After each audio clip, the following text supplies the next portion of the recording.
Всем привет! Сегодня я хочу показать, как из коробок я буду собирать камин в кабинет своему клиенту для создания новогоднего декора. У меня есть коробка из-под пылесоса. Она довольно толстая, очень плотная. Хочу ее использовать как верх камина. Коробку из-под маникюра я хочу разделить на две части, сделать у нее две ножки. Есть пенопластовые вставки. Их я хочу вставить для укрепления. Таким образом у меня получится из двух коробок две ножки и верхняя часть камина. Я никогда этого не делала ранее, но очень хочу попробовать. Поехали!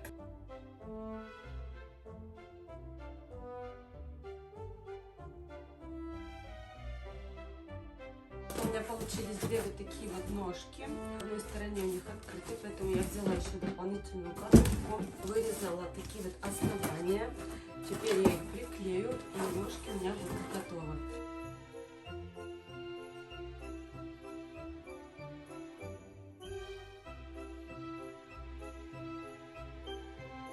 Все, у меня готовы вот такие вот две ножки. Теперь мне нужно привести верхнее основание камина в порядок. Мне нужно это тоже все закрыть скотчем.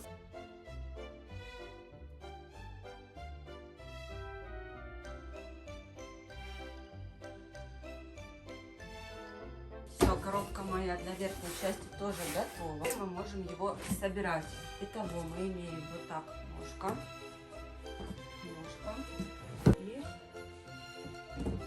и готова основа для камина. Теперь нужно придумать заднюю часть, основание, и можно склеить. Коробка для задней части и для основания были найдены, и я принялась соединять камин с помощью клеевого пистолета. Дальше из картонок вырезала кирпичики и начала укладывать их на заднюю стенку. Хотелось создать имитацию кирпича только посередине камина, оставив ножки полностью белыми.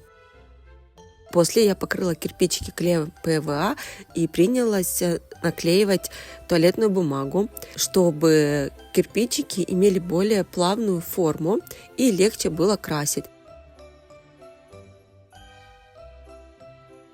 Покрыла бумагой также и ножки. Далее начала все красить. Использовала обычную белую краску для стен.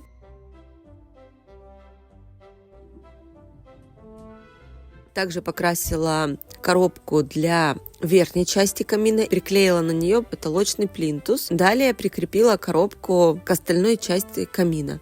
Мне очень понравился результат. Ножки выглядели немного криво, и я решила их тоже обклеить кирпичиками. Для этого нашла старую подложку под ламинат. Она отлично резалась, очень мягкая, приятная на ощупь. Я вырезала кирпичики и обклеила все ножки. Далее, как из имитации кирпичика посередине, я обклеила их туалетной бумагой вместе с клеем ПВА.